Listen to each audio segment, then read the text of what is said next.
Hey everyone, welcome back to our channel. Today I'm going to show you how you can disable permanently Copilot from your Windows 11. And it's a very simple way, you just need to follow my two simple steps and that will be permanently disabled your Copilot. So without wasting any time, let's get started. So first, you just come over your taskbar setting.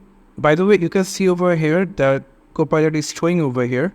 So if you just come over your taskbar and click on your right mouse button, you will get taskbar setting over here. And if you now click on that, you will come over taskbar settings and you can see the first Copilot in Windows preview. And if we turn it off and if you now close it, you can see your Copilot is gone out from here. But it's not permanently disabled. So for permanently disabled, you just come over your search option and search for GP edit, and you can see that edit group policy it's showing over here. And if you now click on that, there will be local group policy editor will be pops up. You can see.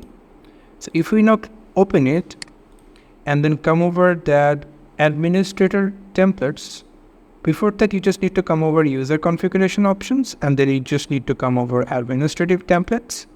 And by here, you can see Windows components over here. If you now click on that and scroll down a little bit, you will get Windows Copilot option is over here. And if you now click on it 2 times, and you can see the turn off Windows Copilot section is over here. And if you now click on that, there will be a turn off Windows Copilot, Windows will be pops up. And here you just need to click on enabled and click apply and OK. And by this, you permanently disabled your Copilot in your Windows 11.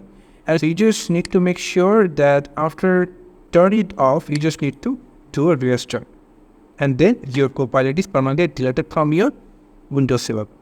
So thank you so much for watching this video. I hope to see you in another video. If you like this video, then please like it and subscribe for the new updates, tutorials. See you in the next video. Till then, goodbye.